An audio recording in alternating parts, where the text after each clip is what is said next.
Gênesis 46, do 28 ao 30.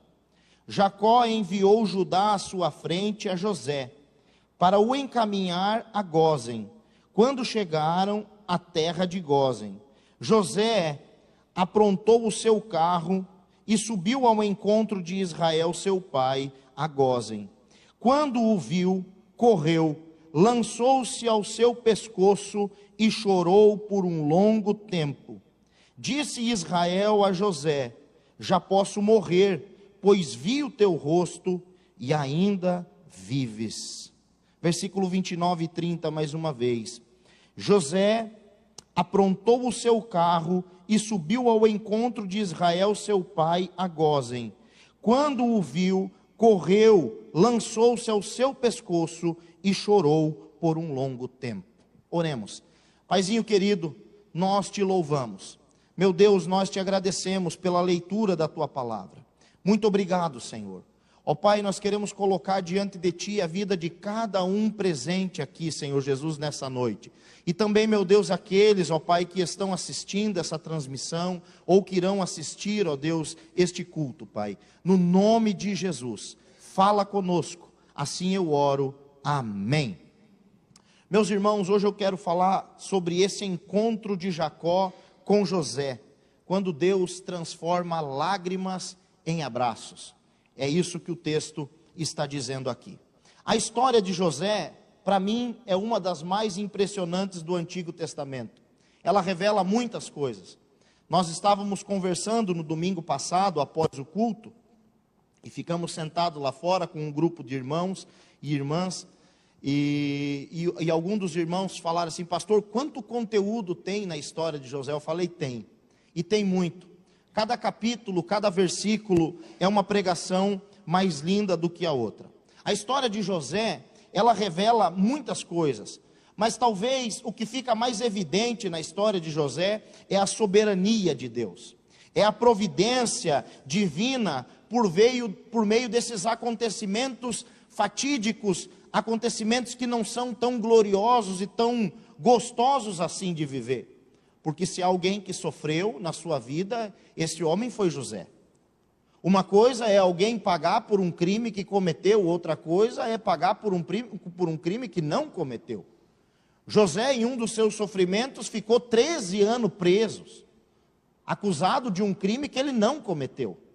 Foi vendido como escravo, andou como escravo acorrentado pelo deserto. José sofreu. A história de José, irmãos, ela inspira os nossos corações a confiar em Deus e a não desistir quando tudo parece perdido. A história de José tinha tudo para caminhar para um fim trágico. José morrer de velho dentro daquela prisão, ou talvez morrer doente dentro daquele calabouço, mas não foi isso que aconteceu. Deus fez cumprir os sonhos na vida de José. José nos ensina também a não murmurar em meio às lutas e a confiar em Deus. Quando nós lemos a declaração de Estevão, lá em Atos capítulo 7, nós vemos que Deus sempre esteve junto com José. E em nenhum momento de todos os capítulos da história de José, que começa no capítulo 37 de Gênesis, você não vai achar nenhum versículo José dizendo assim: por que comigo, Senhor? Por que é que isso está acontecendo comigo? José não questiona, José não murmura, José apenas confia na providência de Deus. É através também da vida de José que aprendemos que não vale a pena, meus irmãos, nós vivemos presos a mágoas do passado, a ofensas do passado, de que existem situações que nós devemos esquecer, ou melhor, existem situações que nós devemos perdoar, para que a gente possa prosperar. E é isso que José faz quando seus filhos nascem. Manassés significa Deus me fez esquecer, Deus me fez perdoar. E Efraim significa Deus me fez prosperar na terra da minha aflição. José nos ensina que o perdão é melhor do que o rancor e de que o amor ele cobre uma multidão de pecados. José nos ensina que vale a pena sim perdoar os nossos irmãos e que geralmente, preste atenção nisso, quem mais vai nos machucar são aqueles que nós chamamos de irmãos. As piores ofensas, as ofensas mais doloridas não virão de pessoas que você não conhece. Porque pessoas que você não conhece não têm essa capacidade de machucar você. Mas muitas vezes aquelas que te conhecem e que você chama de irmão, essas sim vão lhe machucar. E José nos ensina que sim, devemos perdoar os nossos irmãos, e de que restaurar os laços é extremamente importante para nós conseguirmos vivermos em paz. José também vai nos ensinar que é necessário virar a página e esquecer o que passou. Por isso que quando nasce o seu primogênito, ele dá o nome de Manassés, que significa Deus me fez esquecer. Quando José esqueceu, nasceu Efraim, e ele disse, Deus me fez prosperar. José, meus irmãos, é um exemplo de que Deus tem a última palavra. José é um exemplo de que Deus é quem está no controle de todas as coisas, de que Deus transforma a terra da nossa aflição em terra de vitória. Pois foi no Egito que José viveu os piores anos da sua vida. Mas também foi no Egito, aonde José experimentou o sobrenatural de Deus. Saiu em um dia como prisioneiro, e no mesmo dia assumiu o cargo de governador. Saiu da cadeia, da cela, da jaula, do calabouço, e sentou-se em uma cadeira muito poderosa no Egito, sendo ele o homem mais influente do Egito, perdendo apenas para Faraó quando estava no seu trono. José, irmãos, não permitiu que as coisas ruins do seu passado determinassem o seu futuro.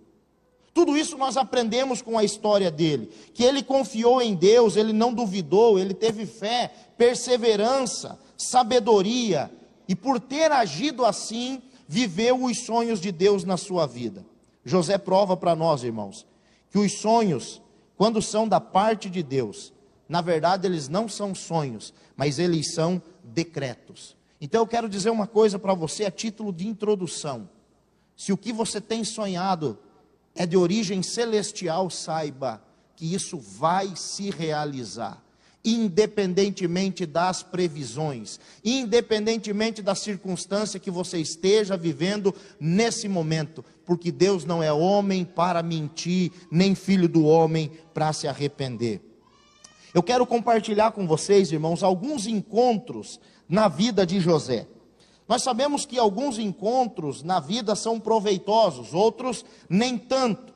Alguns encontros na vida de José não foram tão agradáveis assim. E às vezes nós também participamos de encontros que começam bons, mas terminam mal. Encontros que parecem ser coisa boa, mas no final é tragédia.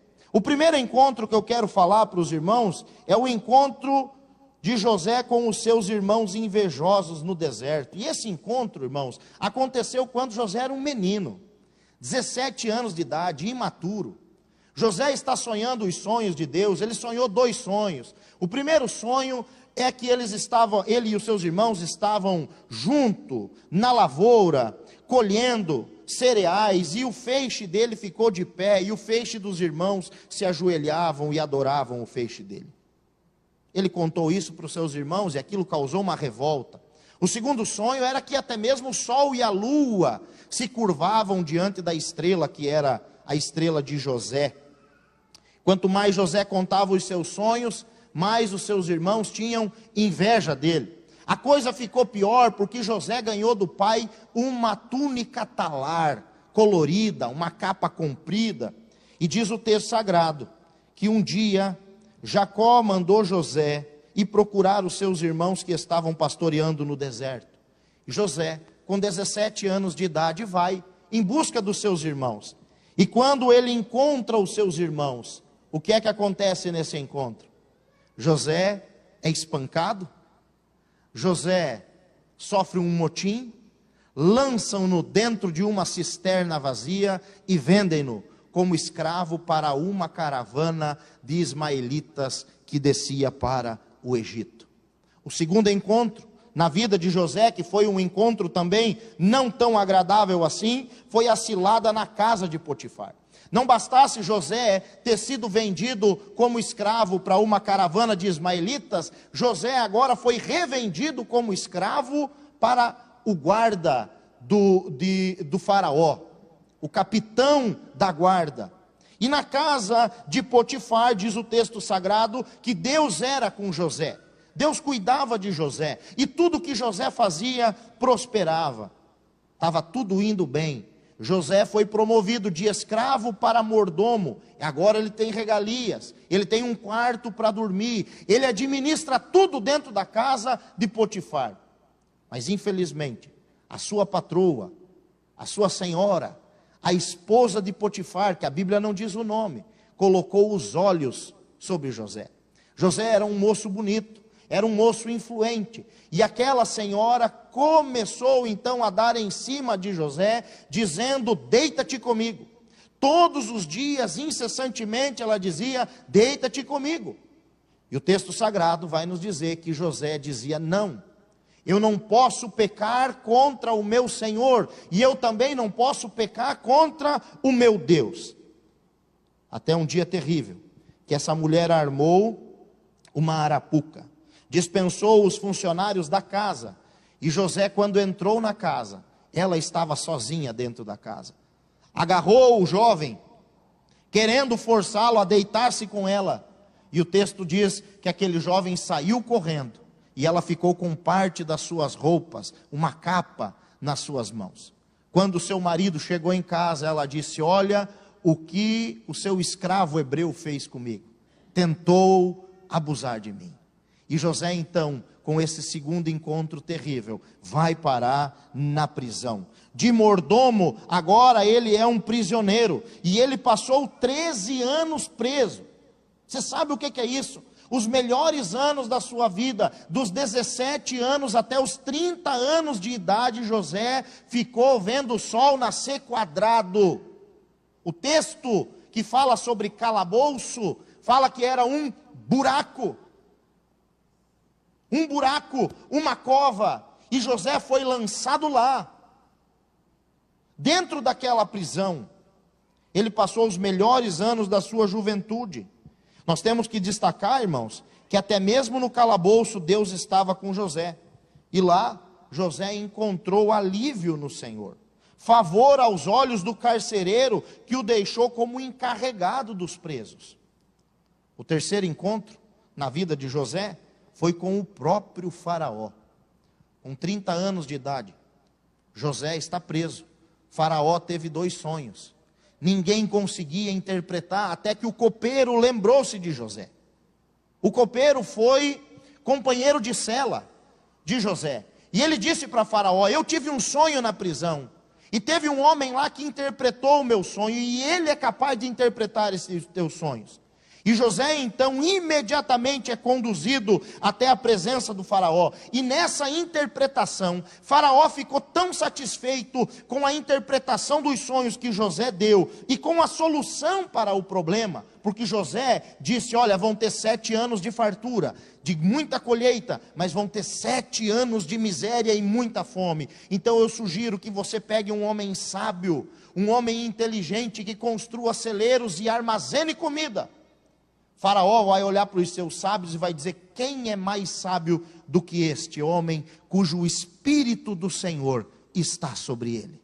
E naquele dia, naquele encontro, que tinha tudo para dar errado, Deus transforma a vida de José. Ele sai da prisão como um prisioneiro, mas quando ele sai da presença de Faraó, ele sai como vizir do Egito, governador do Egito. Faraó vai na frente com a sua carruagem, José vai atrás na segunda carruagem mais importante de toda a terra do Egito. O quarto encontro que nós vemos na vida de José foi o primeiro encontro com seus irmãos no Egito. Passaram-se, irmãos, os 7 anos de fartura. E já estava 2 anos de crise. 2 anos de muita fome e miséria por toda a terra. A fome assolava toda aquela região, mas no Egito havia comida com fartura. José já está casado com Asenate, filha de Potífera. José já é pai de Manassés e também já é pai de Efraim. Ele esqueceu das coisas ruins do seu passado. Deus o fez prosperar na terra do Egito. José está bem. E é nesse contexto que de repente chega uma caravana de 9 homens. É tão interessante, irmãos, que existe uma pintura antiga no Egito e não sabemos se tem correlação com esta passagem bíblica aqui, mas essa pintura é tão antiga quanto, de uma caravana de homens hebreus daquela região, da região de Canaã, que desceram para o Egito, com cabelos longos, barba comprida e roupas coloridas, roupas estampadas. Chega na presença de José, alguém, 9 homens, que são os seus irmãos. José conhece todos eles, mas eles não conhecem José, até porque não é mais um menino. Agora José é um homem feito. O menino que foi vendido como escravo tinha 17 anos. Agora eles estão diante de um homem com 39 anos de idade. O menino que foi vendido como escravo era um garoto. Agora eles estão diante do vizir, que é o governador do Egito. Esse homem está vestido como um egípcio, maquiado como um egípcio. Ele fala como um egípcio. Ele não se dá a conhecer. José reconheceu seus irmãos, mas eles não o reconheceram. José elaborou então um plano para descobrir informações sobre Benjamim e o seu pai.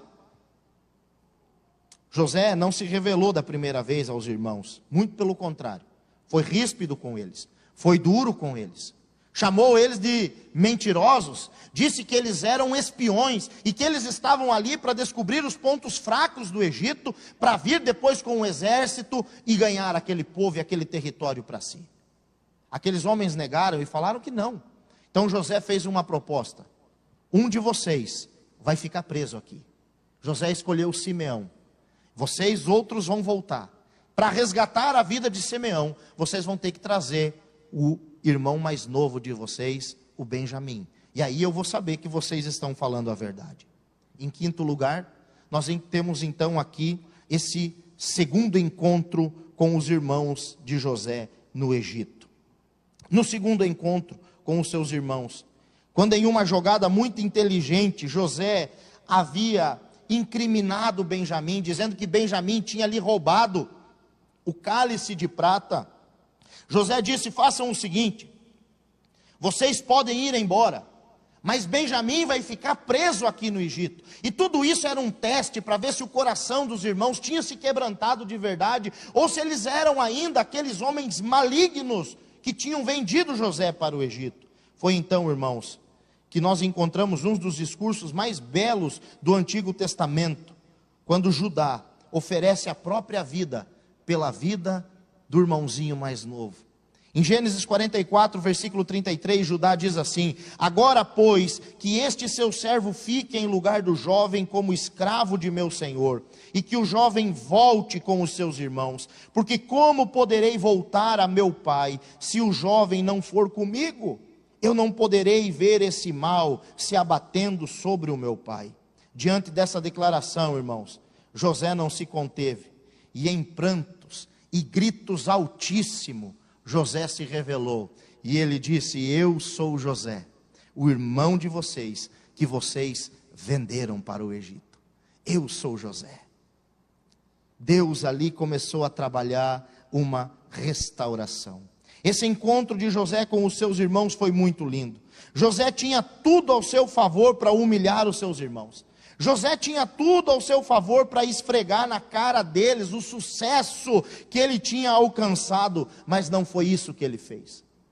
Ele não fez isso, muito pelo contrário, José usou essa oportunidade para glorificar a Deus, e é isso que uma pessoa bem-sucedida faz, ela glorifica a Deus em todos os momentos. José disse em Gênesis 45, versículo 5: agora, pois, não fiquem tristes nem irritados contra vocês mesmos, por terem me vendido para cá, porque foi para a preservação da vida que Deus me enviou adiante de vocês.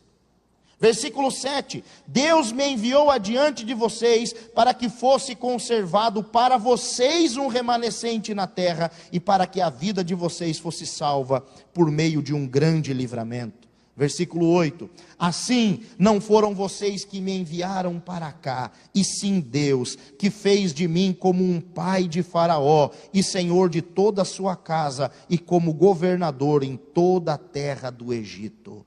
José usou essa oportunidade para dizer: Deus transformou em bênção tudo aquilo que vocês tramaram como maldição na minha vida. Deus transformou em bênção todos os projetos malignos que vocês teceram contra mim. Deus reverteu em bênção. Por isso, não fiquem tristes nem irritados com vocês mesmos. Se perdoem, é isso que José está dizendo. Como eu perdoei vocês, também se perdoem. Oh, meus irmãos, José vai olhar para os seus irmãos e vai dizer: não é por acaso que eu vim parar no Egito. Sempre foi o plano do Senhor me trazer para cá, porque Ele sabia que vocês precisariam de um remanescente. Deus havia feito uma promessa para quem? Abraão. Abraão, bisavô de José. E Deus falou para Abraão: eu vou fazer de você uma grande nação. E agora Deus estava usando José para cumprir essa promessa. E José disse: Deus sabia que vocês iriam precisar de mim, então fiquem tranquilos, porque não foram vocês que me enviaram para cá, mas foi Deus quem me conduziu até aqui. Oh, meus irmãos, o propósito de Deus é sempre de honrar os seus filhos. Esse é o propósito de Deus. Os planos dos irmãos de José eram planos de morte, mas o plano de Deus era de preservação da vida. E aí José dá uma ordem para os seus irmãos. Gênesis 45, versículo 9 e 10. Voltem depressa para junto de meu pai e digam a ele: assim manda dizer o seu filho José: Deus me pôs por senhor de toda a terra do Egito. Venha a mim, para junto de mim, não demore. O Senhor habitará na terra de Gósen e estará perto de mim. O Senhor, os seus filhos, os filhos de seus filhos e os seus rebanhos, o seu gado e tudo o que lhe pertence. Que coisa maravilhosa. José era um homem sábio, muito articuloso. José falou: pai, você vai vir para cá. Tem uma terra especial para vocês. É pertinho, mas não dá para o senhor ir lá em casa de pantufa. É pertinho, mas não é parede e meia. Nós não vamos morar no mesmo quintal. Vocês vão morar pertinho de nós. E isso é tão especial, porque quando você lê, e aqui quem está escrevendo é Moisés. Moisés escreve o livro de Gênesis. E Moisés, ele vai libertar um povo de aproximadamente 2 milhões de pessoas. Mas chegou no Egito 75 pessoas apenas. Para ver como Deus multiplicou o seu povo. E aí quando você lê as 10 pragas, diz que choveu saraiva no Egito, mas na terra dos hebreus não. Por quê? Porque os hebreus não estavam lá dentro do Egito. José tinha preparado uma terra próximo, chamada terra de Gósen, pertencia ao Egito, mas não era dentro da cidade. E por que é que José faz isso? Porque no Egito, o Egito antigo era dividido por castas, assim como a Índia também era. É ainda, mas não tanto quando era no passado. E os pastores de gado, eram a casta mais inferior. Por isso que quando José vai apresentar a sua família a Faraó, ele diz expressamente para os seus irmãos: digam para Faraó que vocês são pastores de gado. Porque Faraó vai dizer: eu tenho uma terra especial para vocês. Apesar de José ser quem é, eu não posso trazer vocês para morar na capital, mas eu tenho uma terra excelente para vocês. E era essa terra que José queria. É isso que ele está fazendo aqui.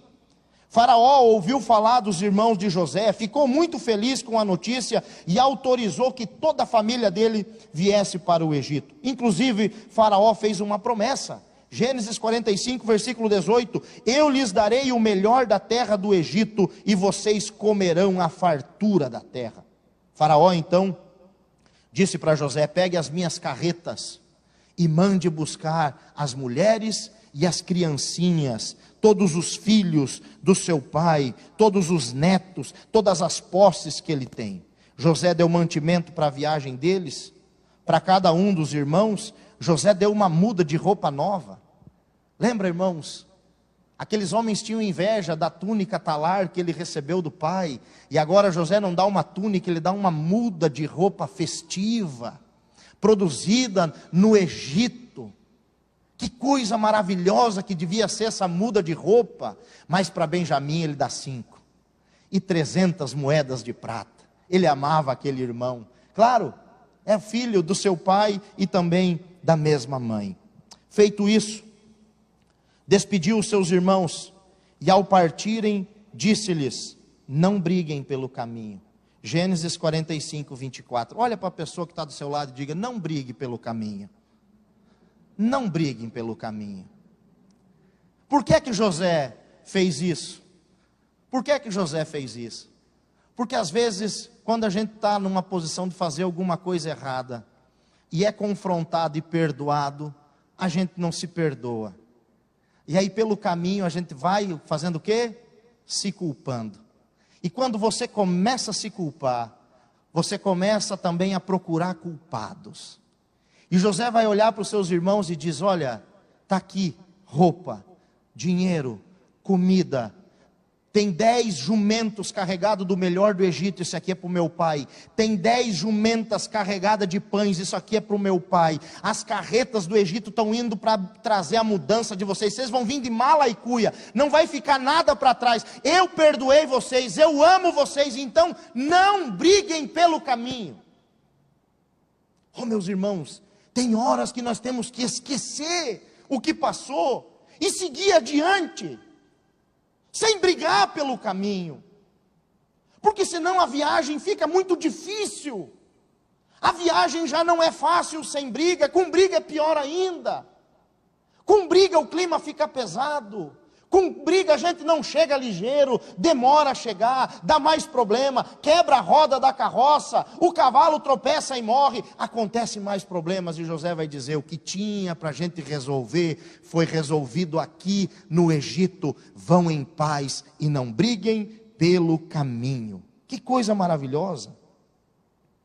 Apenas vão e contem ao meu pai que eu estou vivo. Moisés, irmãos, ele é muito detalhista, mas algumas coisas ele não fez questão de escrever. Isso aqui me causa uma certa comoção, porque eu fico imaginando como que foi essa viagem de volta. Mesmo que eles não fossem brigando uns com os outros, internamente eles estavam. E agora? Quem vai falar para o pai que José está vivo? E que história nós vamos contar? E talvez o Espírito Santo vinha e soprava no ouvido deles dizendo: falem a verdade. Falem a verdade. Você consegue imaginar como é que foi essa viagem? Era de 7 a 10 dias. Você já imaginou essa viagem? Quantas perguntas, quantos questionamentos internos. Cada passo para frente que eles davam era um a menos para chegar em casa, irmãos. E 1 hora eles iam chegar. 1 hora as carretas que estavam acompanhando eles iam chegar. Jacó ia ver toda aquela movimentação. Quem vai contar para Jacó que José está vivo? Moisés não faz questão de contar para nós esses detalhes. Mas uma coisa fica evidente, irmãos: não existe nada melhor do que a verdade. Nada temos melhor do que a verdade. A mentira, ela pode parecer uma saída, uma solução temporária. Mas na verdade, irmãos, a mentira é uma maldita prisão. Porque cada pouco a verdade começa a aparecer, e aí você tem que incrementar um pouco mais a mentira. E você tem que alongar um pouco mais a mentira. E aquilo que começou como 1 centímetro de mentira, ao passar dos anos vai tendo quilômetros de mentira. E uma maldição atrai outra maldição. Um abismo chama outro abismo. Nada temos contra a verdade, senão a própria verdade. E esses irmãos viviam assombrados pelo pecado que cometeram. 22 anos assombrados. E Jacó vivia 22 anos de luto por um filho que na verdade estava vivo. Veja que maldição que é a mentira. Por isso que nós não podemos tolerar a mentira. Porque o diabo é o pai da mentira.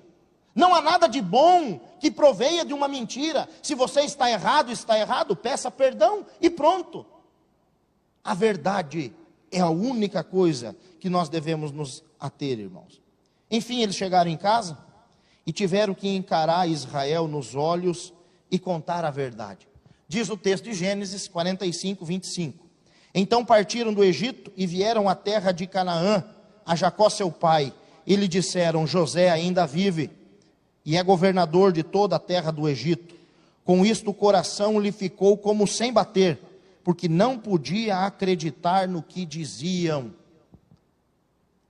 Eles chegaram em casa também não enrolaram, irmãos. Você já colou esparadrapo no braço? Ô, irmãos, quando você vai às vezes no hospital, tem que fazer um acesso, e aí o homem é peludo, né?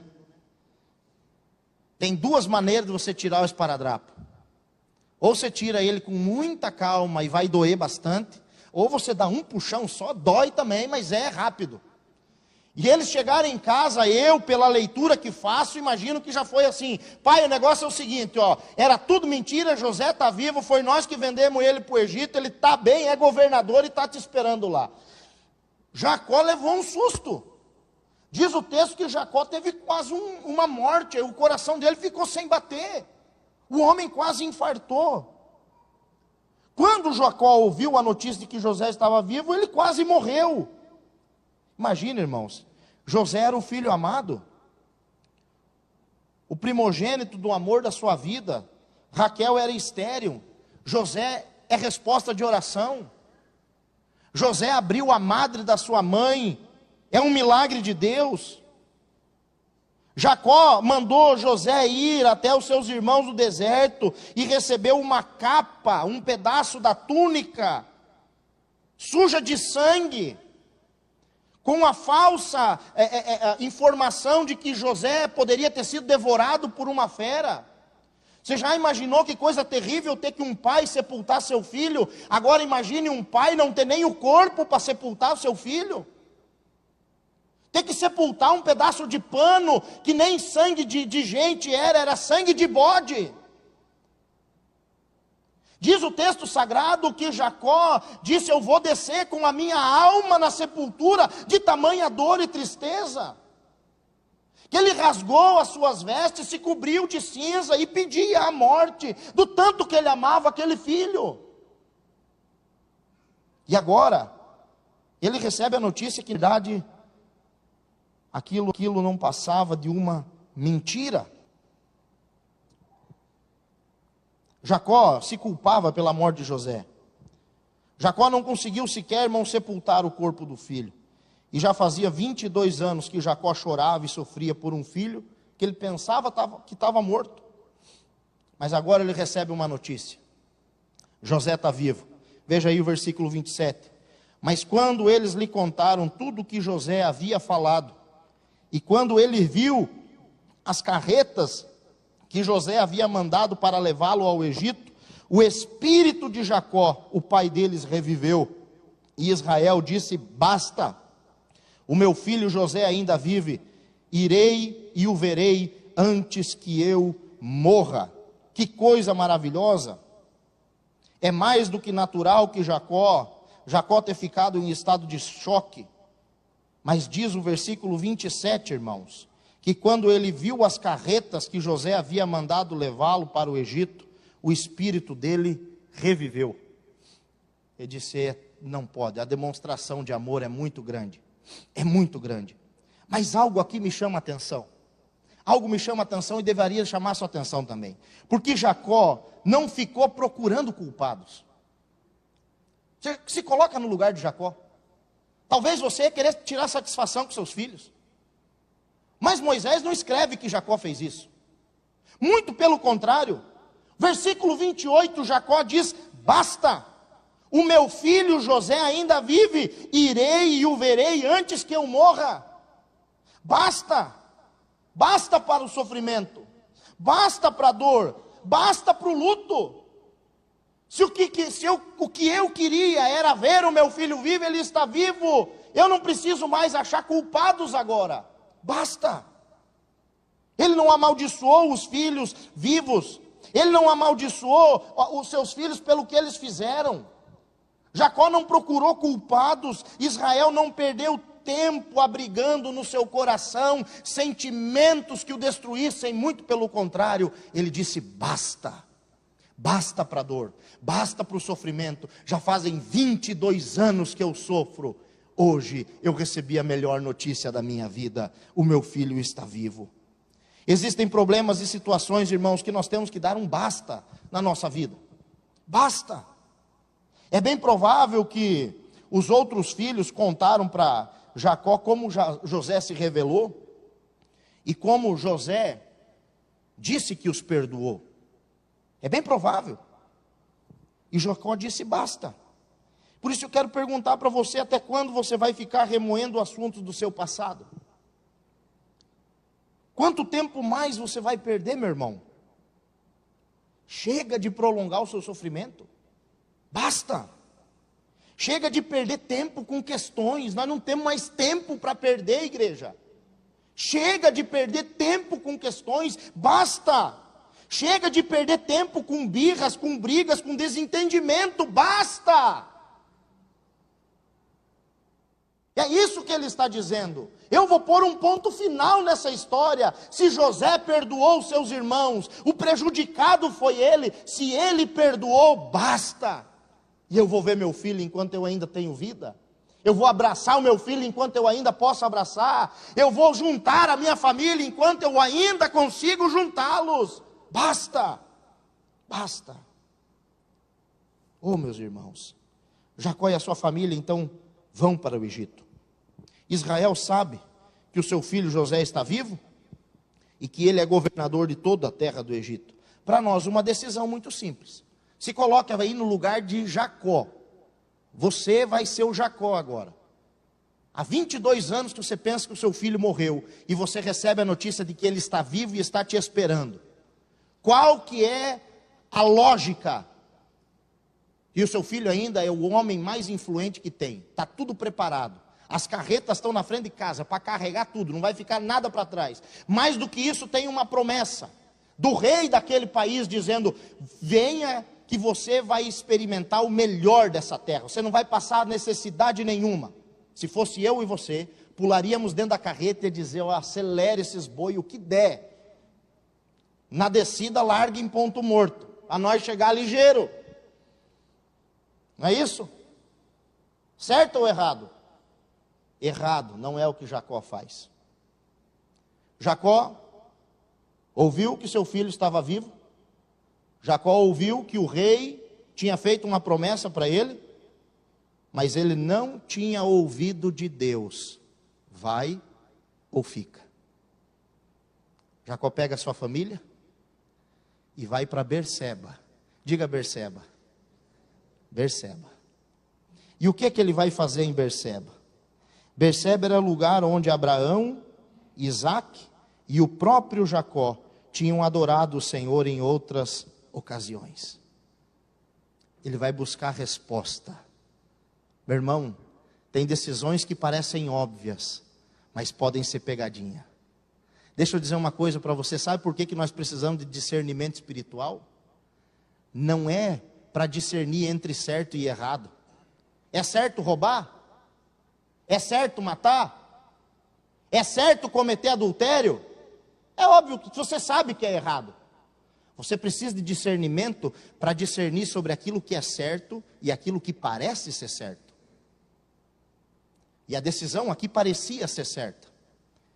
Mas Jacó sabia que Deus havia feito uma promessa para Abraão. E que essa promessa se cumpriria na terra de Canaã. E agora ele vai ter que sair da terra de Canaã com toda a sua família e ir para o Egito. E ele vai dizer, ele vai ficar nessa encruzilhada. E aí, vou encontrar meu filho ou eu fico para viver a promessa de Deus? Por isso ele vai em um local que ele teve um encontro com Deus. Qual é o local mais seguro que você tem para falar com Deus? Você tem um lugar de refúgio? Jesus disse: entra no teu quarto, fecha a tua porta e fala com teu pai em secreto. Tem coisas que é só entre você e Deus. Ninguém vai dizer vai ou fica. É você e Deus. E Jacó vai para Berseba. Berseba, Gênesis capítulo 28. Vamos ter que lembrar um pouquinho da história de Jacó. Jacó é irmão gêmeo de Esaú. Esaú é o mais velho, Jacó é o mais novo. Nasceu agarrado no calcanhar do irmão. Jacó era o preferido da mãe, Esaú era o preferido do pai. Isaac amava mais Jacó, Esaú, Rebeca amava mais Jacó. Quando Isaac estava velho, já quase cego e pronto para morrer, Jacó se fantasiou do irmão e roubou a bênção do irmão. E Esaú prometeu, jurou: quando nosso pai morrer, eu vou lhe matar. Parece briga de irmão adolescente, né, irmãos? Mas sabe quantos anos Jacó e Esaú tinham? 77 anos. 77 anos. E você reclamando que seu filho fez 30 e não saiu de casa ainda. Jacó tinha 77 anos. Quando ele sai debaixo da barra da saia da mãe e vai para a casa do seu tio Labão. E o primeiro pouso de Jacó, diz o texto sagrado, que é numa região chamada Berseba. E lá Jacó pega uma pedra como travesseiro e dorme. E quando ele dorme, ele sonha. Gênesis capítulo 28. E ele vê uma escada que tinha a base na terra e o topo pegava no céu. E nessa escada subiam e desciam anjos. E Jacó vai dizer: eu sonhei com Deus. Quando ele ouve a voz de Deus, versículo 13... E eis que o Senhor estava perto dele e lhe disse: eu sou o Senhor, Deus de Abraão, seu pai, e Deus de Isaque. E você quase tem vontade de ler, e o seu Deus. Mas não, Jacó tem 77 anos, e ainda Deus, o Deus de Abraão e o Deus de Isaque, não é o Deus de Jacó. Deus se revela para ele e diz: eu sou o Deus de Abraão, o Deus de Isaque. E a terra em que agora você está deitado, eu a darei a você e a sua descendência. E ali Deus faz um voto com Jacó. Quando Jacó levanta, ele pega aquela pedra que dormiu como travesseiro e coloca como coluna em Betel.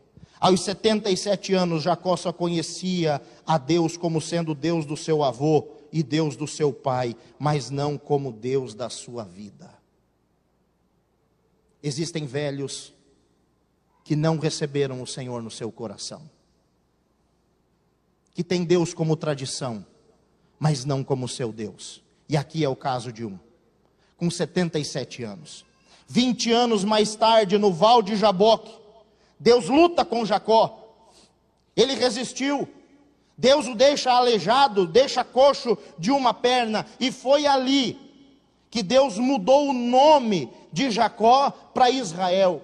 Foi ali no Val de Jaboque, onde Jacó deixou de se chamar Jacó e passou a se chamar Israel. Foi no Val de Jaboque que Jacó, aos 97 anos de idade, teve a sua vida transformada por Deus. Com 97 anos de idade. E a partir do Val de Jaboque, Deus passa a se apresentar dizendo: eu sou o Deus de Abraão, de Isaque e de Jacó. Não existe nenhum outro personagem bíblico que tenha o nome mais citado do que Jacó. Porque Deus, quando se apresenta dizendo: eu sou o Deus de Abraão, Isaque e Jacó. Mesmo, irmãos, desejando ardentemente ver o seu filho, Jacó não ousou descer para o Egito sem antes consultar a Deus. Veja Gênesis 46, do versículo 1 em diante. Jacó em Berseba oferece um sacrifício a Deus, e Deus durante a noite fala em visões com Jacó. E no versículo 3 ele diz: então disse Deus: eu sou Deus, o Deus do seu pai. Não tenha medo de ir para o Egito, porque lá eu farei de você uma grande nação. Eu irei com você para o Egito e certamente farei com que você volte de lá. A mão de José fechará os seus olhos. Que coisa maravilhosa. Jacó, irmãos, ofereceu um sacrifício. E mais uma vez em sonhos, Deus apareceu para Jacó e confirmou aquela promessa que ele havia feito há 53 anos atrás. Eu farei de você uma grande nação. E para o seu consolo, quem vai fechar os seus olhos no Egito vai ser José. Bom, eu quero concluir com esse grande encontro de Jacó com o seu filho. Versículo 29 do capítulo 46. Então José aprontou a sua carruagem e foi ao encontro de Israel seu pai a Gósen. Apresentou-se, lançou-se ao pescoço do pai e chorou assim longo tempo. Oh, meus irmãos, existem encontros que marcam a nossa vida para sempre. Alguns encontros curam feridas. Há encontros que revelam que Deus nunca perdeu o controle da história. Jacó acreditou durante muitos anos que José estava morto. José passou anos longe de casa, vivendo como escravo e depois como governador. Mas chegou o dia. Chegou o grande dia do reencontro. Chegou o grande dia em que Deus transformou anos de dor em abraços de restauração. Deus transforma separações dolorosas em reencontros cheios de propósito. 3 aplicações para a sua vida, para você guardar no seu coração. Primeira, o reencontro acontece no tempo de Deus. Talvez você esteja precisando se reencontrar. Versículo 29, José aprontou o seu carro e subiu ao encontro de Israel seu pai. Quando o viu, correu, lançou-se ao seu pescoço e chorou por um longo tempo. Oh, meus irmãos, José viu o pai e correu ao encontro dele. Jacó esperou tanto por esse encontro. Jacó esperou por tanto tempo que já não tinha mais nem esperança de sentir o calor do abraço do filho. Jacó tinha sepultado um pano sujo de sangue, irmãos. José esperou 22 anos por esse abraço. José tinha 17 anos quando foi vendido como escravo.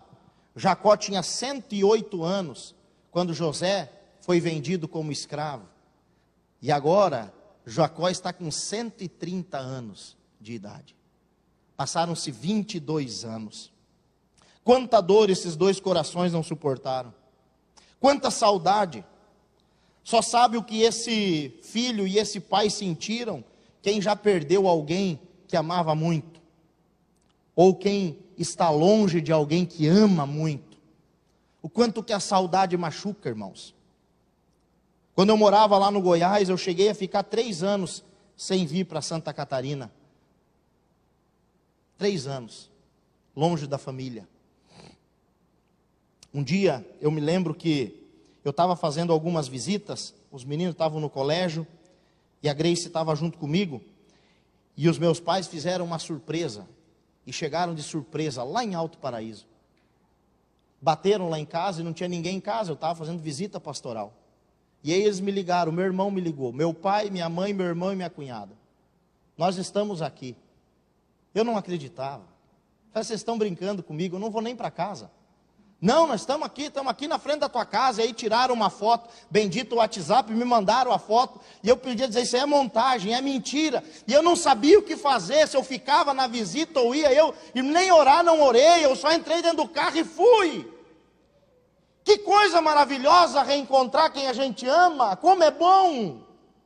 Como é bom. E eu fico imaginando essa cena.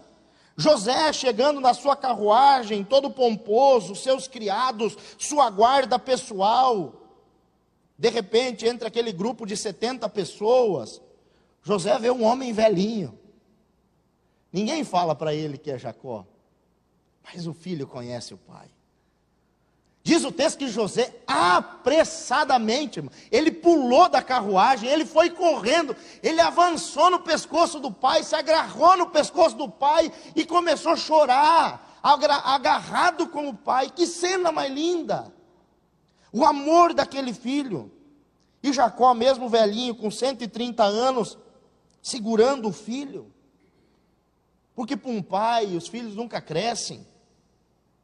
Não sabemos, irmãos, quanto tempo eles ficaram abraçados, mas diz o texto que foi por um longo tempo. Um longo tempo. Aquelas lágrimas que antes eram de saudade, agora são lágrimas de alegria. Por isso eu quero dizer para você, não viva prisioneiro do seu passado. Não permita que uma mentira afaste você de quem você ama. Abrace enquanto você pode abraçar. Beije enquanto você pode beijar. Aproveite enquanto se pode aproveitar. Quem sabe os dois, pai e filho, pensavam, nunca mais vamos nos abraçar, nunca mais eu vou conseguir dar um cheiro no meu pai. Jacó dizendo, nunca mais eu vou passar a mão nos cabelos do meu filho, nunca mais. Enquanto eles pensavam que nunca mais, Deus preparava o reencontro. Quantas coisas você já pensou na sua vida que acabou? Eu perdi. Nunca mais vai acontecer. Saiba que Deus trabalha em silêncio. Deus trabalha enquanto nós esperamos. O que parece demorado para nós, irmãos, é preparo nas mãos de Deus. Segundo lugar, o reencontro revela que Deus esteve presente o tempo todo. Jacó pensava que José estava morto, como diz lá em Gênesis 37, do 33 em diante, que eu perdi o meu filho, morreu. Mas Deus estava conduzindo tudo, mesmo quando parecia que tudo era um caos, irmãos. A mão de Deus sempre esteve com José. Sempre esteve com José. Mas em terceiro e último lugar, irmãos, o reencontro, ele traz uma restauração emocional. Versículo 30. Disse Israel a José: já posso morrer, pois vi o teu rosto e ainda vives. Jacó viveu 22 anos com o coração despedaçado, mas aquele abraço,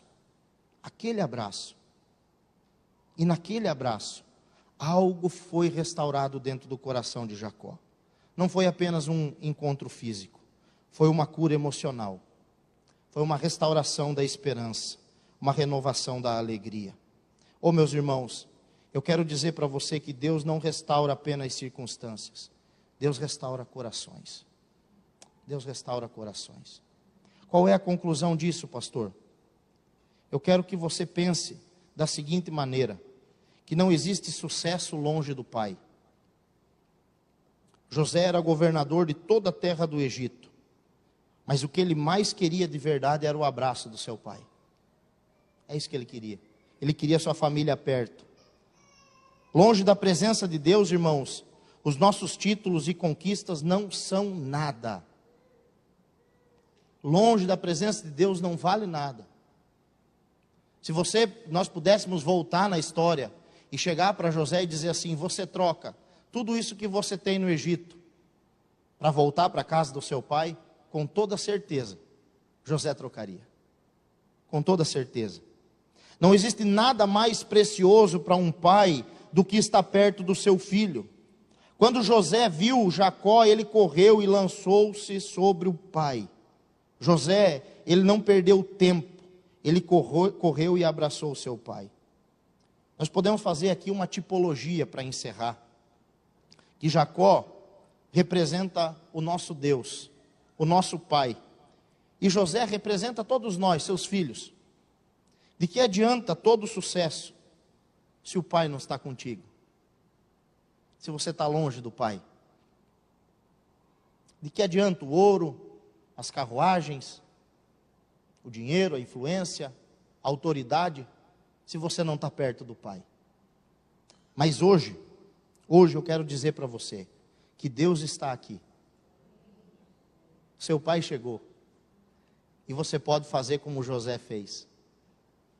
Correr ao encontro dele, lançar-se sobre os seus braços, sobre o seu pescoço, e ficar o quanto tempo você achar que for necessário.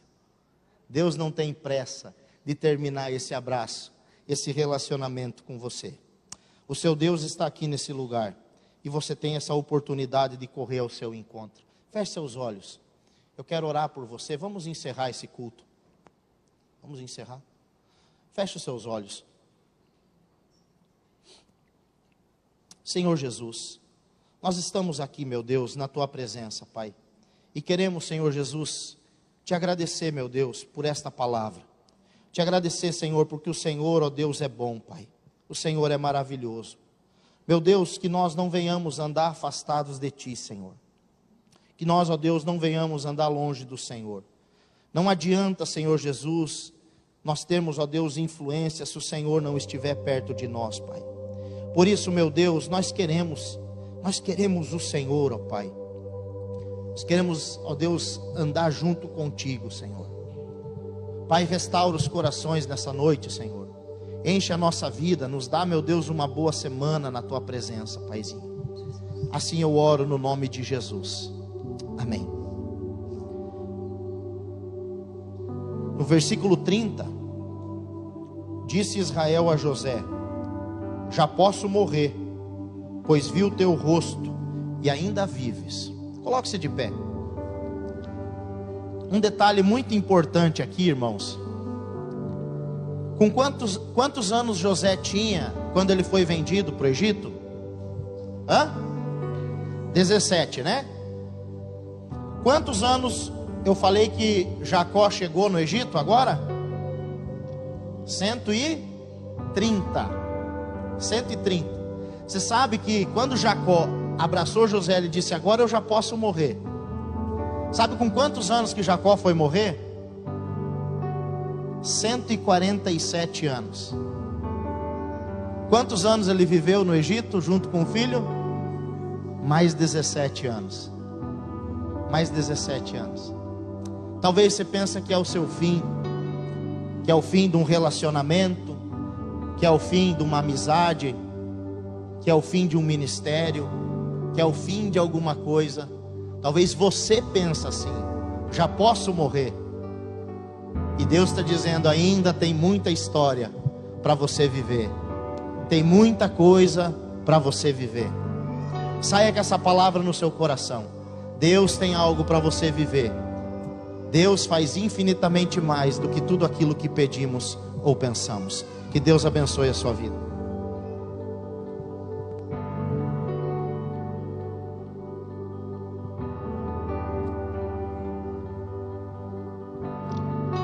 Preciso de Ti. Preciso do Teu perdão. Preciso de Ti.